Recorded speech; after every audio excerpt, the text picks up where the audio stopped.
Ay, grabe talaga nangyayari ngayon sa abot kamay na pangarap na kung saan nga.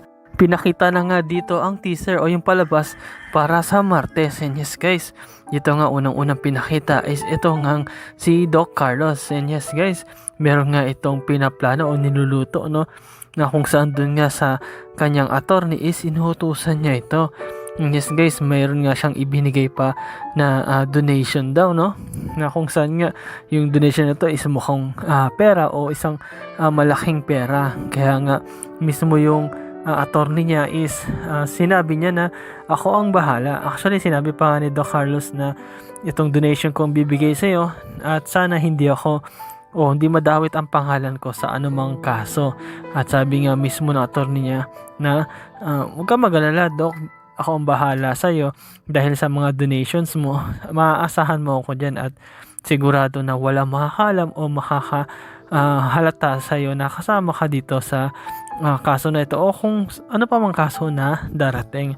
Ngunit dito nga ipinakita na habang nag-uusap tong si Carlos at yung attorney niya is pumasok dito yung secretary. Yes guys, nagmamadali ito at tila natatakot din kasi nga meron daw bisita si Doc Carlos at ito nga si attorney no, na kung saan sabi nga ni attorney, oh bakit ka pumasok, anong dahilan?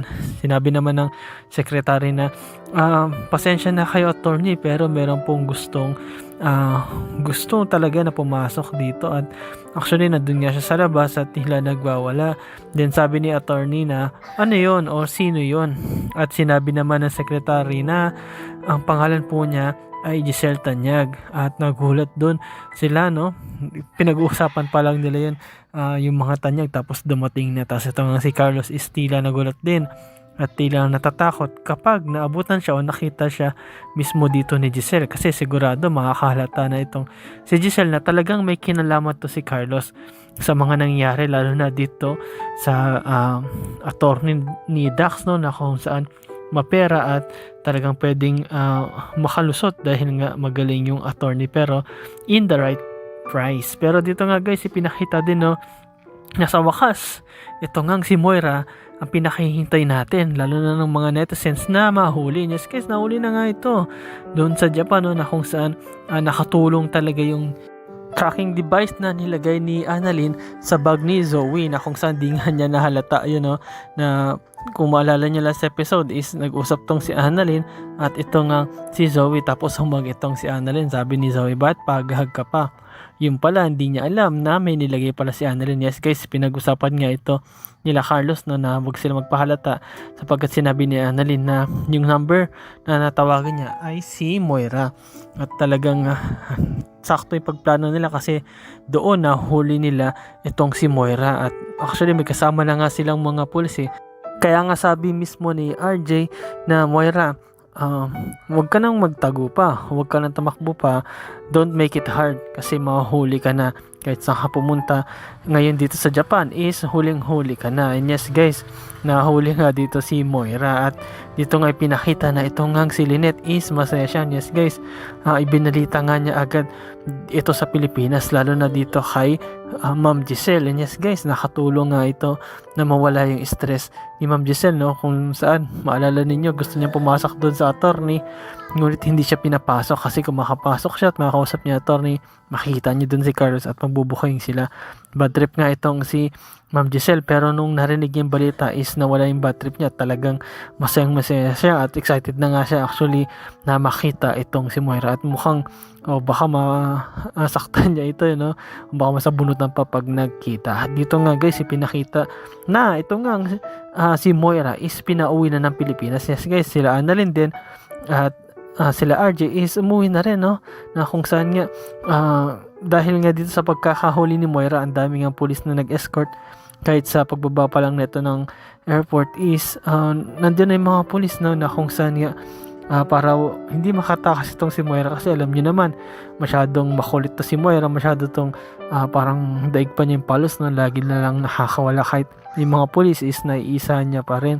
Pero dito guys, no, inabangan talaga ni Giselle yung pagdating dito ni Moira, kasi talagang inip na siya no? At talagang parang gusto niya nang masaktan tog si Moira dahil sa sobrang inis niya at galit niya dito, which is kahit naman kayo pwede niyo yung magawa siguro dito sa kanya, kasi si Moira is isa na siyang tinuturing na kriminal dahil sa mga patong-patong na kaso na kinakaharap niya, na tinatakasan niya, pilit niya tinatakasan, pero nahuli pa rin siya. At alam ko guys, masaya kayo, no? Lalo na yung mga netizens, sa mga subscriber natin, na yung chance na ito o yung time na ito na makitang mahuli at makulong itong si Moira, na kung saan nga itong si Moira is wala na talagang kawala. Nagpaplano pa nga siyang makatakas sana at umalis ng Japan. Nakausap pa nga niya o nakipagkita pa nga ito, kung matandaan niyo, kay Zoe. Pero talagang ito na yung time na mahuli at makulong itong si Moira. Ngunit bago nga mangyari, no, makita natin na talagang itong si Moira talagang inisip pa rin niya yung anak niya. Kahit na chance niya na sana na makatakas ito, is nakipagkita pa rin siya sa anak niya, kahit na alam niyang delikado, na kahit na alam niya na pwede siyang masundan. Magpaplano pa nga to na pagpatuloy lang ni Zoe ginagawa niya, na pagpapangga para hindi siya mahuli, kasi naniniwala naman sa kanya, pero hindi pala, kundi nahuli pala sila dahil mismo doon sa pinano nila Annalyn. At ito nga guys, pinakita na nga na ito nga si Giselle. Makita mo parang galit na galit, no? Gustong manakit nung nakita niya si Moira. Yes guys, talagang nakita mo na parang gusto niya ng sabunutan to si Moira, no? Kasi nga talagang gigil na gigil siya dito. At nung lumapit nga itong si Moira sa kanya, ginawa ni Giselle is talagang pinasalubungan niya ito ng sampal. Yes guys, talagang tabi yung mukha ni Giselle, no? At talagang nakita mo galit na galit to kay Moira, no? At talagang nasaktan dito si Moira sa ginawa mismo ni Giselle. Pero sabi nga mismo ni Moira na wala akong pakialam dyan sa sampal mo, hindi ako dyan nasasaktan. Ngunit sinabi nga dito mismo ni Giselle na hayaan mo, yung kamay mo na yan is sigurado na mamaya lang is mahawakan na ang selda, na kung saan doon ka na mabubulok at doon ka na mag-i-stay ng matagal. Yes guys, mahirap kasi lusutan itong kaso ni Moira, kasi kidnapping yun, and at the same time marami ring ebidensya na nagtuturo na siya nga yung gumawa o siya yung mastermind. At meron din na witness na kung saan nga yun nga ay si Dax, na malaking ebidensya rin yun na para makulungan o makulong itong si Moira. At dito nga guys, habang sinasabi yun ni Giselle, no, ito namang si Moira is sumasagot pa rin, no? At talagang palaban itong si Moira, no, kahit na wala na siyang kakampi, kahit mga pulis na ngayon katabi, talagang talak ng talak pa rin to, no? At talagang nakikipaglaban siya dito nga kay Giselle. At sinasabi nga niya na wala kwenta yung sampal mo, alam mo kung makakawala lang ako dito at maalis yung posa sa akin, sigurado mas sakit yung sampal na gagawin ko sa'yo, Giselle. Yes guys, talagang palaban pa rin itong si Moira sa kabila ng lahat, no? Talagang di siya nahihiya, talagang mararamdaman mo at makikita mo yung personal na galit nito nga ni Moira kay Giselle, which is dapat wala naman talaga, kasi kung mayroong mang pwedeng pagalitan, no, ikagalit tong si Moira is yung sarili niya lang, kasi meron siyang mga bagay na gustong makuha, lalo na yung kayamanan ng Tanyag, pero hindi niya makuha.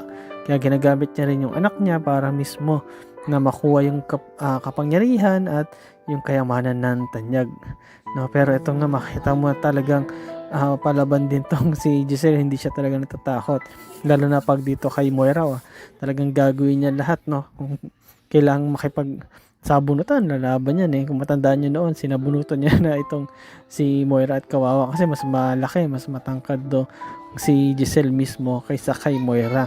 Pero yun nga guys, no, sinabi nga ni Giselle dito kay Moira na sige, magsalita ka lang, pero sigurado at sisiguraduhin ko habang buhay kang makukulong na sa kulungan at habang buhay ako. Yes guys, talagang ganun yung pagkakasabi ni Giselle. At itong mga polis is nagpatuloy na sa paglakad at pag-escort kay Moira hanggang dun nga travel papunta sa presinto. At sumunod na nga rin dun sila Giselle para tignan at make sure na makulong nga itong si Moira.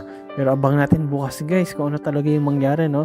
Magiging happy ending na ba ito katulad ng ngiti dyan ni Annalyn? At ano kaya ang mangyari dito kay Moira? Totoo bang makukulong na ito at bubulok sa kulungan? O baka naman makatakas pa? At ano kayang gagawin Giselle at ni RJ at ng mga tanyag para tuluyang mabulok sa kulungan itong si Moira? And yes guys, salamat sa panonood nyo sa aking channel, sa inyong pag-like, comment at pag-share. At yun lang guys, ingat palagi. Bye bye.